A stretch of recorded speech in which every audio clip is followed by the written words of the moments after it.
வணக்கம் students, welcome to 4G silver academy Tamil. இந்த வீடியோவில் என்ன தெரிஞ்சுக்க போகிறோன்னா ஹேஷிங் பற்றி டீட்டெயிலாக தெரிஞ்சுக்க போகிறோம். ஃபர்ஸ்ட், ஹேஷிங்னா என்ன? Hashing is an effective way to reduce the number of comparisons. So ஒரு டேபிள் எடுத்துட்டோம்னா அதில் நிறைய வேல்யூஸ் இருக்கும், ஓகேங்களா? அதில் ஒவ்வொன்றுத்தையும் கம்பேர் பண்ணுறதுக்கு பதிலாக ஒரு குறிப்பிட்ட எலமெண்ட்ஸை மட்டும் கம்பேர் பண்ணி நம்ம தேடுற எலமெண்ட்டை எடுத்துக்கலாம். இல்லை நம்ம அந்த இடத்துல போய் ஒரு எலமெண்ட்டை ஃபிக்ஸ் பண்ணிக்கலாம். ஸோ அதுக்காக இந்த ஹேஷிங் ரொம்ப ஹெல்ப்ஃபுல்லாக இருக்குது. Hashing is an effective way to reduce the number of comparisons. Actually, hashing deals with the idea of proving the direct address of the record where the record is likely to store. So ஒரு record வந்து எந்த இடத்துல போய் store ஆகணும்னு டைரெக்டாகவே ஒரு அட்ரஸை வாங்கிக்கிட்டு அந்த அட்ரஸில் போய் அந்த டேட்டாவை ஸ்டோர் பண்ணிட்டு வந்துடும். அதுக்கு இந்த ஹேஷிங் வந்து ரொம்ப பயன்படுது. So for proving the direct address of the record is likely to store. எந்த இடத்துல ஸ்டோர் பண்ணுமோ அந்த இடத்துக்கான டைரக்ட் அட்ரஸை எடுத்துகிட்டு வர்றதுக்கு நம்மளுக்கு இந்த ஹேஷிங் டெக்னிக் ரொம்ப ஈஸியாக இருக்குது. சரி, இன்னும் நம்ம ஹேஷிங்கில் ஃபர்ஸ்ட் இந்த பிக்சர் பார்த்துருவோம். இங்கே பாருங்கள், ஃபர்ஸ்ட் இந்த இடத்துல இருக்கிறது கீஸ் 0, 3, 7, இதுதான் கீஸ். நெக்ஸ்ட் இது வந்து டேபிள், ஹேஷ் டேபிள், அதுதான் T. 0, 1, 2, 3, 4, 5, 6, 7, 8, 9 இதெல்லாமே இண்டெக்ஸ், ஓகேங்களா? சரி, இப்போ கீ என்ன கொடுத்துருக்காங்க? இங்கே 0. அப்போது டேபிளில் 0th இண்டெக்ஸில், அதாவது 0 கீயில் இந்த இடத்துல ஏதோ ஒரு டேட்டா இருக்குதுன்னு அர்த்தம், ஓகேங்களா? இந்த இடத்துல ஏதோ ஒரு டேட்டா இருக்குன்னு அர்த்தம். நெக்ஸ்ட் 3 டேபிளில், ஹேஷ் டேபிளில் 3rd பொசிஷனில் இங்கே ஏதோ ஒரு டேட்டா இருக்குன்னு அர்த்தம். நெக்ஸ்ட் 7, ஸோ 7 என்னது? ஸோ ஹேஷ் டேபிளில் 7 இருக்கிற இடத்துல ஏதோ டேட்டா இருக்குது. அப்போ இல்லாத இடத்துல எல்லாமே நல். அப்போ அந்த இடத்துல எந்த ஒரு ஹேஷ் ஃபங்க்ஷனுமே நடைபெறலை, அதனால அந்த இடத்துல எந்த ஒரு வேல்யூஸுமே இல்லை, ஓகேங்களா? இதுதான் normal basic information. Next, hash table. Hash table is a data structure used for storing and retrieving data quickly. So எனக்கு தேவையான டேட்டாஸை ஸ்டோர் பண்ணுறதுக்கும் அதை கொண்டு வரதுக்கும் ஈஸியாக குயிக்லியாக யூஸ் பண்ணுறதுக்கு ஹேஷ் டேபிள் பயன்படுது. எவ்ரி என்ட்ரி இந்த hash table is made using hash function. So ஒவ்வொரு என்ட்ரிஸ், அதாவது ஒரு ஹேஷ் டேபிளுக்குள்ளே இருக்கிற ஒவ்வொரு என்ட்ரிஸுமே, ஒவ்வொரு டேட்டாஸுமே எப்படி இன்சர்ட் பண்ணுவாங்கன்னா, இல்லை எடுத்துகிட்டு வருவாங்கன்னா ஹேஷ் ஃபங்க்ஷன் மூலயமா தான் எடுத்துகிட்டு வருவாங்க. அப்படின்னா அப்போது ஹேஷ் ஃபங்க்ஷன்னா என்னென்னு தெரிஞ்சுக்கணும். Hash function is a function used to place data in the hash table. So ஒரு ஹேஷ் டேபிளில் டேட்டாவை எடுத்துகிட்டு போய் வைக்கிறதுக்கு என்ன பயன்படுது? ஹேஷ் ஃபங்க்ஷன் பயன்படுது. Similarly, hash function is used to retrieve data from the hash table. So டேட்டாவை கொண்டு போய் வைக்கிறதுக்கும் பயன்படுது, அதுலேருந்து டேட்டாவை கொண்டு வரதுக்கும் இந்த ஹேஷ் ஃபங்க்ஷன் பயன்படுது. சரி, இப்போ இதுக்கு ஒரு எக்ஸாம்பிள் பார்ப்போம். Consider the hash function. இதான் ஃபங்க்ஷன் கீ mod 5. ஒரு ஃபார்முலா மாதிரி இருக்குங்களா? Key mod 5. இந்த ஹேஷ் டேபிளுடைய சைஸ் எடுத்துக்கிறோம் 5, ஓகேங்களா? Step 1, insert 33. இப்போ எனக்கு கீ வந்து 33. இப்போதைக்கு கீ இதுதான். ஸோ அப்போ கீ இருக்கிற இடத்துல 33 சப்ஸ்டிட் பண்ணணும். mod 5. மாட்னா உங்களுக்கு தெரியும், ரிமைண்டர். ஸோ 33 வந்து 5ஆல் டிவைட் பண்ணோம்னா பேலன்ஸ் வந்து 3 இருக்கும். 5 6 are 30, பேலன்ஸ் 3. ஸோ அந்த 3 எடுத்துக்கணும். அப்போ இதுலேருந்து என்ன தெரியுதுன்னு நம்மளுக்கு 3 கிடச்சிருக்கு. ஸோ 3rd பொசிஷனில் இதான் வந்து என்னது? ஹேஷ் டேபிள், ஓகேங்களா? இந்த ஹேஷ் டேபிளுக்கு சைஸ் வந்து 5. அப்போது 0, 1, 2, 3, 4 வரைக்கும் வரும் ஹேஷ் டேபிளுடைய சைஸு. அந்த சைஸில் 3rd பொசிஷனில் என்ன எலமெண்ட்டை ஃபிக்ஸ் பண்ணணும்? 33. ஸோ இந்த 3rd பொசிஷனில் எலமெண்ட் 33 ஃபிக்ஸ் பண்ணியாச்சு. எதை வச்சு ஃபிக்ஸ் பண்ணும்? ஹேஷ் ஃபங்க்ஷனை வச்சு ஃபிக்ஸ் பண்ணும். Next insert 54. 54 இப்போ கீழ் இடத்துல 54 போடணும். mod 5. இப்போ 54 5ஆல் டிவைட் பண்ணணும். So 5 times are 50, balance 4. இப்போ இந்த 4 எடுத்துகிட்டு போய் எங்கே ஸ்டோர் பண்ணணும்?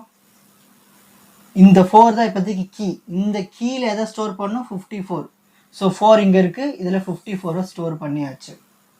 Next insert 25. இப்போ கீ இருக்க இடத்துல 25 போடணும், mod 5. ஸோ 25 5ஆல் டிவைட் பண்ணால் டிவைட் ஆகிடும், 5 5 20, ரிமைண்டர் நம்மளுக்கு 0 கிடைக்கும். ஸோ 0th பொசிஷனில் இந்த 25 ஸ்டோர் பண்ணணும். ஸோ இதுக்கு பேர் தான் வந்து hash table.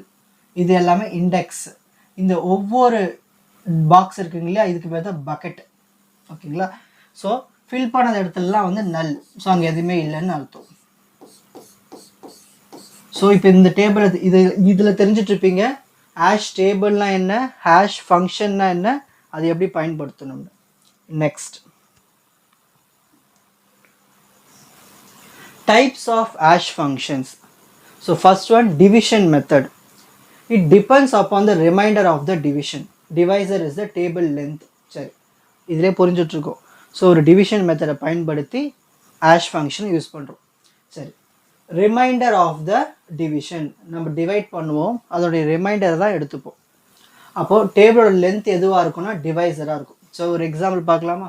If the record 54 72 89 37 is to be placed in the hash table and if the table size is 10. இப்போது நம்ம ஹேஷ் டேபிளில் இந்த 4 எலமெண்ட்ஸை வந்து பிளேஸ் பண்ண போகிறோம். டேபிளுடைய சைஸு, ஹேஷ் டேபிளுடைய சைஸு 10. ஓகேங்களா. ஸோ 10 எலமெண்ட்ஸை ஃபிக்ஸ் பண்ணுற மாதிரி ஹேஷ் டேபிள் இருக்குது. இது எல்லாமே இண்டெக்ஸு. இப்போ நம்ம வந்து ஒரு ஃபார்முலா எடுத்துக்கிறோம், h of key is equal to, இது டிவிஷன் மெத்தடுக்கு இதுதான் formula, h of key is equal to record division simple. ஓகேங்களா. அதாவது இது பேர் என்னது, டிவிஷன் சிம்பிள், டேபிள் சைஸ். சரி, ரெக்கார்டு, ஃபர்ஸ்ட் ரெக்கார்ட்னா இருக்கீங்க 54. So 54 division simple 10. சரி, இதோட மீனிங் என்னன்னா, இது வந்து மாடர்ன் சிம்பிள் தான் சொல்லணும். இது டிவிஷனும் சொல்லலாம், மாடர்ன் சொல்லலாம். இது வந்து ரிமைண்டரை கொடுக்கும். 54 10ஆல் டிவைட் பண்ணோம்னா பேலன்ஸு ரிமைண்டர் 4 கிடைக்கும். ஸோ அதுதான் வந்து நம்மளுக்கு இப்போதைக்கு கீ. ஸோ இந்த கீயை பயன்படுத்தி இந்த 54 எடுத்துகிட்டு போய் ப்ளேஸ் பண்ணுவோம். அப்போது இந்த கீ என்னது, 4 வந்து எங்கே இருக்குது, டேபிளில் இந்த இடத்துல இருக்குது. ஸோ அதுக்கான வேல்யூ என்ன இருக்குது, 54. ஸோ 54 எடுத்து இங்கே ஸ்டோர் பண்ணிடணும். நெக்ஸ்ட், அடுத்த எலமெண்ட் 72. Again 72 mod 10. ஓகேங்களா. அப்போது 72 10ஆல் டிவைட் பண்ணால் ரிமைண்டர் எவ்வளோ கிடைக்கும், 2. ஸோ அந்த 2 எங்கே, 2ல் என்ன ஸ்டோர் பண்ணோம், இப்போது 2ல் என்ன ஸ்டோர் பண்ணோம், 72 ஸ்டோர் பண்ணோம். ஸோ 2 பொசிஷனில் இந்த 72 ஸ்டோர் பண்ணியாச்சு. நெக்ஸ்ட், அடுத்த எலமெண்ட் 89. So 89 mod 10. ஸோ 89 10ஆல் டிவைட் பண்ணோம்னா ரிமைண்டர் நம்மளுக்கு 9 கிடைக்கும். ஸோ 9th பொசிஷனில் இந்த 89 ஸ்டோர் பண்ணிடணும். 9th பொசிஷனில் 89 ஸ்டோர் பண்ணியாச்சு. அதுதான் இந்த ஆரோ போட்டிருக்கேன். நெக்ஸ்ட், அடுத்த எலமெண்ட் 37. ஸோ 37 என்ன பண்ண போகிறோம், 10ஆல் டிவைட் பண்ண போகிறோம். So balance reminder 7. So 7th பொசிஷனில் இந்த 37 இன்சர்ட் பண்ணிடணும். 7th பொசிஷனில் இந்த 37 இன்சர்ட் பண்ணியாச்சு. அப்போ இன்சர்ட் பண்ணது இடம் எல்லாமே நல்லா இருக்கும். ஓகேங்களா. ஸோ அந்த நல்லை நீங்கள் எழுதிடணும். ஓகேங்களா. எல்லாத்துக்குமே அந்த நல் வரும். நான் எழுதிடுறேன் வேணாம். ஸோ நல் மறந்துடக்கூடாது. ஏன்னா அந்த இடத்துலலாம் நம்ம வந்து எந்த ஒரு எலமெண்ட்ஸுமே ஃபிக்ஸ் பண்ணலை. ஓகேங்களா. Next, extraction method. இது ஒரு hash function. Some digits are extracted from the key to form the address location in the hash table. அப்போ நம்ம என்ன பண்ண போகிறோம்னா, ஒரு குறிப்பிட்ட டிஜிட்ஸை வந்து எக்ஸ்ட்ராக்ட் பண்ண போகிறோம். எதுலேருந்து, கீழேருந்து. எதுக்காக, அட்ரஸை ஃபார்ம் பண்ணுறதுக்கு. ஓகேங்களா. அட்ரஸ் ஃபார்ம் பண்ணி எங்கே யூஸ் பண்ணுவோம், ஹேஷ் டேபிளில் பயன்படுத்தும். ஸோ எக்ஸாம்பிள் பார்க்கலாம். Suppose first, third and fourth digit from the left is selected hash key. Example பார்க்கலாம். நம்மளுக்கு இங்கே வந்து ஒரு டேட்டா இருக்குது. ஓகேங்களா. இங்கே வந்து ஒரு டேட்டா இருக்குது. இந்த டேட்டாவில் என்ன இருக்குது, 4 9 7 8 2 4. இது எல்லாமே டிஜிட்ஸ். இது எல்லாமே என்னது, டிஜிட்ஸ். ஸோ இந்த டிஜிட்ஸில் எத்தனாவது டிஜிட்லாம் சூஸ் பண்ணுறோம், first, third, fourth. So first digit, அப்புறமா தேர்டு டிஜிட், ஃபோர்த் டிஜிட், இவங்க எல்லாரையும் சூஸ் பண்ணிக்கிறோம். 478 கிடச்சிருக்கு. ஸோ இப்போ இந்த 478 லொக்கேஷனில் ஹேஷ் டேபிள் சைஸ் 1000ல் நம்ம கீயை ஸ்டோர் பண்ணுவோம். ஓகேங்களா. இப்போது கீ எங்கே ஸ்டோர் பண்ண போகிறோம், 478. ஸோ ஒரு ஹேஷ் டேபிளில் 478 லொக்கேஷனில் அதுவும் ஹேஷ் டேபிளோட சைஸ் வந்து 1000 எலமெண்ட்ஸ் இருக்கும். அதில் 478th பொசிஷனில் போய் கீயை ஸ்டோர் பண்ணலாம். இதுக்கு பேர் தான் extraction method. Next mid square method. அதாவது ஒரு கீயை வந்து ஃபஸ்ட்டு ஸ்கொயர் பண்ணணும், அப்புறமா அதுலேருந்து மிடில் பார்ட்டை எடுக்கணும். ஓகேங்களா? This will indicate the location of the key element in the hash table. So ஒரு ஹேஷ் டேபிளில் கீ எலமெண்ட் எங்கே இருக்குன்னு கண்டுபிடிச்சிடலாம். ஸோ ஃபார் எக்ஸாம்பிள் நான் கீ வந்து 311 எடுத்துக்கிறேன். ஃபஸ்ட்டு ஸ்டெப் என்னது? Square the key. ஸோ கீயை ஸ்கொயர் பண்ணியாச்சு. ஸ்கொயர் பண்ணி பாருங்கள் எவ்வளோ வரும்? 967831. இப்போ நான் என்ன பண்ண போகிறேன்னா இதில் மிடில் எலமெண்ட்டை சூஸ் பண்ண போகிறோம். மிடில் எப்படி சூஸ் பண்ணலாம்? இந்த 1, இந்த first element last element cancel, அப்புறம் அடுத்த எலமெண்ட் கேன்சல். அப்போ பேலன்ஸ் மிடில் எலமெண்ட்ஸ் வந்து ஒரு 3 எலமெண்ட்ஸ் எடுத்தாச்சு, 783. So for the hash table size of 1000, so 1000 size அதில் வந்து கீ எங்கே ஸ்டோர் பண்ணியிருக்கேன்? 783rd பொசிஷனில் இந்த 311 கீயை ஸ்டோர் பண்ணியிருக்கேன்னு அர்த்தம். ஓகேங்களா? இதுதான் வந்து mid square method. Properties of good hash function. ஒரு நல்ல ஒரு ஹேஷ் ஃபங்க்ஷன் இருக்கிறதுக்கான properties. The hash function should be simple to compute. நம்ம ஈஸியாக கேல்குலேட் பண்ணுற மாதிரி இருக்கணும். நம்மளுக்கு டிவிஷன்லாம் ஈஸியாக கேல்குலேட் பண்ண முடியல. ஸோ அந்த மாதிரி ஹேஷ் ஃபங்க்ஷன்ஸ் இருந்தால் ஈஸியாக இருக்கும். Next second point, number of collisions should be less while placing the record in the hash table. கொலிஷன்ஸை வந்து குறைச்சி வச்சுக்கணும். கொலிஷன்ஸ்னால் அதுனா 2 கீஸ் வந்து ஒரே ஒரு மெமரி ஸ்லாட்டுக்கு போய் பிளேஸ் ஆகிறது. ஸோ அந்த பிரச்சனைகள்லாம் குறைச்சிக்கணும். அந்தமாரி இருந்தால் தான் அது ஒரு குட் ஹேஷ் ஃபங்க்ஷனாக இருக்கும். சரி, நெக்ஸ்ட் இப்போ கொலிஷனை பற்றி டீட்டெயிலாக பார்க்க போகிறோம். Collision, the different keys hash to the ஹேஷ்னா மேப் டு தன்னு அர்த்தம். Map to the same memory slot, same index. So 2 different keys, வேறு கீஸ் வந்து எங்கே போய் மேப் ஆகுது? ஒரே இண்டெக்ஸில் போய் மேப் ஆகும்போது அந்த சுச்சுவேஷனில் கொலிஷன்னு ஒன்று ஏற்படுது, ப்ராப்ளம். ஸோ இந்த கொலிஷனை ரெசல்யூஷன் பண்ணுற டெக்னிக்ஸ்லாம் என்னென்ன இருக்குது? Separate chaining, open addressing, rehashing and extendible hashing. So இதில் ஃபஸ்ட்டு பார்க்க போகிறது separate chaining. This is the simplest collision resolution method. ஓகேங்களா? In this method, key values that hash to the same slot in the hash table are placed in the linked list. So இது வந்து ஒரு simplest collision resolution method. இதில் நம்ம என்ன பண்ண போகிறோம்னா key வேல்யூஸ்லாம் எடுத்துகிட்டு போய் மேப் பண்ண போகிறோம். எதில்? சேம் ஸ்லாட்டில் ஹேஷ் டேபிளில், ஆனால் லிங்க்டு லிஸ்ட் பயன்படுத்தி. அப்படி பயன்படுத்தும் போது இந்த பிரச்சனையை நம்ம குறைக்கலாம். Example, let the size of the array is 10. So நம்ம 10 சைஸ் உள்ள ஒரு டேபிள் எடுத்தாச்சு. அந்த ஹேஷ் ஃபங்க்ஷன் நம்ம எடுத்துக்கிட்டோம். h of k is equal to k mod 10. So நான் எடுத்துக்கிற கீஸ் வந்து k is equal to 40, 130, 75, 49. இப்போது இந்த கீஸை எடுத்து இதை சப்ஸ்டிட் பண்ண போகிறேன். So first h of 40 is equal to 40 mod 10. Next 130 mod 10. அடுத்த எலிமெண்ட் 75 mod 10. அப்புறம் 49 mod 10. 48 10ஆல் டிவைட் பண்ணால் நம்மளுக்கு ரிமைண்டர் என்ன கிடைக்கும்? 0. 138 10ஆல் டிவைட் பண்ணால் ரிமைண்டர் 0. 75 10ஆல் டிவைட் பண்ணால் ரிமைண்டர் 5. 49 10ஆல் டிவைட் பண்ணால் ரிமைண்டர் 9. ஸோ நம்மளுக்கு வந்து இப்போ மேப்பிங்கு கிடச்சிருச்சு. ஸோ ஃபர்ஸ்ட் எழுதிப்போம், டேபிள் வரைஞ்சிட்டு இண்டெக்ஸ்லாம் எழுதிப்போம். நம்ம ஃபர்ஸ்ட் என்ன பண்ண போகிறோம்? 0th பொசிஷனில் இந்த 40யை இன்சர்ட் பண்ண போகிறோம். ஸோ இந்த மாதிரி தான் ஒரு லிங்க்டு லிஸ்ட்டாக வந்து இன்சர்ட் பண்ணணும். லிங்க்டு லிஸ்ட் என்னது? 2 பாக்ஸஸ் இருக்கும். அதில் ஃபஸ்ட்டு பாக்ஸில் அந்த டேட்டாவை இன்சர்ட் பண்ணோம் 40. அகைன் திரும்பவும் 0th பொசிஷன்லேயும் 130 இருக்குது. ஸோ திரும்பவும் ஒரு ஏரோ லிங்க் போட்டு இன்னொரு பாக்ஸ், அந்த பாக்ஸ் 2ஆக பிரிச்சுட்டு 130 எழுதிடணும். ஓகேங்களா? எழுதிட்டு இதுக்கப்புறமா 0th பொசிஷன் எதனா வருதா? இல்லை. அப்போ அதோட ஸ்டாப். ஸோ இங்கே நல் வந்துடும். ஓகேங்களா? நெக்ஸ்ட் எலிமெண்ட் 5th பொசிஷனில் இந்த 75ஐ இன்சர்ட் பண்ணணும். 5th position.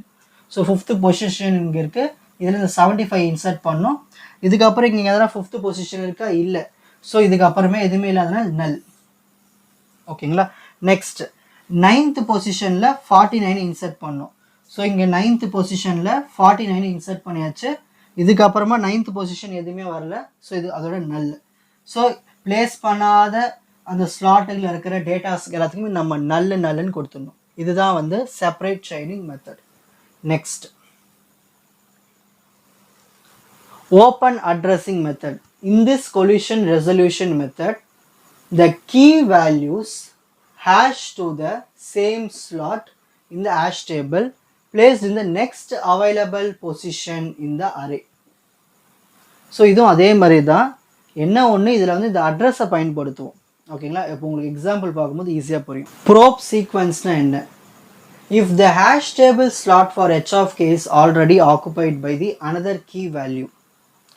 ஸோ ஏற்கனவே வந்து ஒரு ஸ்லாட்டில் ஒரு கீ வேல்யூ வந்து ஏற்கனவே இன்சர்ட் பண்ணி வச்சாச்சு, ஆக்குப்பை பண்ணியிருக்குன்னா அந்த சீக்வன்ஸுக்கு பேர் தான் நம்ம ப்ரோப் சீக்வன்ஸ்னு சொல்லுவோம். ஸோ ஒரு ஹேஷ் டேபிள் ஸ்லாட்டில் is already occupied by another key value, இன்னொரு கீ வேல்யூ வந்து ஆக்குப்பை பண்ணிடுச்சுன்னா அதுக்கு பேர் தான் ப்ரோப் சீக்வன்ஸ். ஸோ இந்த ப்ரோப் சீக்வன்ஸ்க்கு ஸ்ட்ரக்சர் இதுதான்.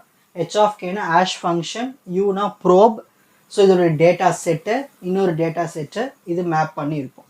ஓகேங்களா, ஸோ இது வந்து ஒரு ஃபார்மேட். ப்ரோப்னா என்ன தெரிஞ்சிட்ருப்பீங்க அவ்வளோக்கே. ஏற்கனவே இருக்கிற ஒரு கீ வந்து இன்னொரு கீயால் வந்து ஆக்குப்பை பண்ணியிருக்கும் ஹேஷ் டேபிளில். Example, let the size of the array is 10 and the hash function கொடுத்துறாங்க. ஸோ சைஸ் வந்து 10, hash function h of k is equal to k mod 10. So let the keys are, என்னென்ன keys எடுத்துக்கிறோம்? 7000, 7397, 6395, 7667. So இது எல்லாமே keys. இப்போ ஒவ்வொரு keys எடுத்துகிட்டு போய் இந்த hash ஃபங்க்ஷனில் அப்ளை பண்ணுறோம். So 7000, h of 7000 equal to k இருக்கிறதுல 7000 mod 10. 7000 mod 10 ரிமைண்டர் என்ன வரும்? 0. 7000 10ஆல் டிவைட் பண்ணால் 0 ரிமைண்டர். அதே மாதிரி இதை டிவைட் பண்ணால் 7. இந்த மாதிரி நாலுத்தையும் டிவைட் பண்ணி ஒரு ரிமைண்டர் எடுத்துக்கணும். ஓகேங்களா, ஸோ இந்த ஒரு ஹேஷ் ஃபங்க்ஷன் இருக்குது. இப்போ கொடுத்துருக்கேன் பாருங்கள், ஹேஷ் ஃபங்க்ஷன். ஓகேங்களா, அதுக்கப்புறமா ஒவ்வொன்றுத்தையும் மேப் பண்ண போகிறோம். எதை மேப் பண்ண போகிறோம்? h of 7000, h of 7397, h of 6395, h of 7997. இதெல்லாம் எங்கே மேப் ஆயிருக்கு? 0th position. ஸோ இந்த இடத்துல நெக்ஸ்ட் 7397 எங்கே மேப் ஆயிருக்கு? 7th position. நெக்ஸ்ட் 6395 எங்கே மேப் ஆயிருக்கு? 5th position. 7997 எங்கே மேப் ஆயிருக்கு? 8th position. ஸோ இந்த மெத்தடு பேர் தான் ஓப்பன் அட்ரஸிங். ஸோ நம்ம அட்ரஸே இங்கே ஓப்பனாக கொடுத்துட்டு அதுலேருந்து மேப் பண்ணுற மாதிரி இருக்கும். ஸோ இதுதான் ஓப்பன் அட்ரஸிங் மெத்தட். நெக்ஸ்ட், ரீஹேஷிங்னா என்னன்னு பார்க்க போகிறோம். Rehashing is a technique in which the table is resized. டேபிளை திரும்ப ரீசைஸ் பண்ணுவோம். ஓகேங்களா, ஏற்கனவே இருக்கிற டேபிள் சைஸை விட அதிகப்படுத்துறது தான். That means the size of the table is doubled by creating the new table. ஒரு புது டேபிள் கிரியேட் பண்ணுவோம், சைஸை டபுள் ஆக்கி. The total size of the table is usually prime number. அப்போது ஒரு டேபிள்னுடைய அந்த ஹேஷ் டேபிளுடைய சைஸ் என்னவாக இருக்கணும்? ப்ரைம் நம்பராக தான் இருக்கணும். Rehashing is required when the table is completely full. எப்போ இந்த ரீஹேஷிங்லாம் பயன்படுனா, நம்ம ஏற்கனவே ஒரு ஹேஷ் டேபிள் வச்சுருக்கோம், அது ஃபுல்லாகவே இருந்துச்சுன்னா, கம்ப்ளீட் ஆகிடுச்சுன்னா அந்த டைமில் ரீஹேஷிங் வந்து பயன்படுத்துவோம். ஓகேங்களா, ஸோ இதுதான் ரீஹேஷிங். ரீஹேஷிங் சிம்பிளாக புரிஞ்சிச்சுங்களா? சைஸை டபுள் படுத்துறது அந்த டேபிளுடைய சைஸை. Next, extendable hashing. Extendable hashing is a technique which handles a large amount of data. அப்போ large amount of dataவை ஹேண்டில் பண்ணுறதுக்கு தான் இந்த extendable hashing பயன்படுது. The data to be placed in hash table is by extracting the certain number of bits. So ஒரு டேட்டாவை எடுத்துகிட்டு போய் hash டேபிளில் செலுத்தணும்னா, இன்சர்ட் பண்ணணும்னா அது எப்படி பண்ணலாம்? ஸோ அதுக்கான ஒரு certain number of bit extract பண்ணி தான் பண்ண முடியும். அதுக்கு இந்த எக்ஸ்டெண்டபிள் ஹேஷிங் மெத்தட் ரொம்ப பயனுள்ளதாக இருக்குது. Extendable hashing grow and shrink similar to the B trees. இந்த ஹேஷிங் வந்து க்ரோவும் ஆகலாம், ஷ்ரிங்க்கும் ஆகலாம், குறைவும் செய்யலாம். ஓகேங்களா, ஸோ இது எதனால்? ஏன்னா எக்ஸ்டெண்டபிள், நம்மளுக்கு தேவைக்கேற்ப டேபிளை இன்க்ரீஸ் பண்ணிக்கலாம். ஓகேங்களா, டபுள் பண்ண தேவையில்ல, இன்க்ரீஸ் பண்ணிக்கலாம், இல்லை குறைச்சிக்கலாம். So no hash table overflow problem when it is used. அப்போ எந்த ஒரு ஓவர்ஃப்ளோவும் இருக்காது. ஓவர்ஃப்ளோனா என்னது? மேலே வந்து ஒரு டேட்டாவை இன்சர்ட் பண்ணால் டேபிளில் ஃபுல்லாகிட்ருக்கும். ஸோ அந்த மாதிரி பிரச்சனை இதில் இருக்காது. ஸோ தானாகவே எக்ஸ்டெண்ட் ஆகிக்கும் எக்ஸ்டெண்டபிள் ஹேஷிங் மூலயமா. ஸோ இவ்வளவு தான் ஹேஷிங். ஈஸியாக புரிஞ்சுட்ருக்கோன்னு நினைக்கிறேன். இப்போது ஸ்க்ரீன்ஷாட் டைம். ஒவ்வொருத்தரும் ஸ்க்ரீன்ஷாட் எடுத்துக்கோங்க. ஸோ ஃபஸ்ட்டு பேஜ் ஹேஷிங்னா என்ன, அதுக்கான எக்ஸாம்பிள். நெக்ஸ்ட் ஹேஷ் டேபிள்னா என்ன, ஹேஷ் ஃபங்க்ஷன்னா என்ன, அதுக்கான ஒரு example. Next types of hash functions, அதில் first method division method. Next extraction method. Next mid square method. அப்புறம் ஒரு properties of goods hash function. கொலிஷன்னா என்ன, அதனுடைய types, resolution types. First type separate chaining. Next open addressing method. Probe சீக்வன்ஸ்னா என்ன, அதுக்கு ஒரு எக்ஸாம்பிள். நெக்ஸ்ட் ரீஹேஷிங்னா என்ன, எக்ஸ்டெண்டபிள் ஹேஷிங்னா என்ன. ஸோ ஹேஷிங் பற்றி டீட்டெயிலாக தெரிஞ்சுட்டு நினைக்கிறேன். வாட்ச் அதர் எபிசோட்ஸ் இன் த appropriate playlist. 4G Silver Academy, Strength, Success, Clarity. வணக்கம்.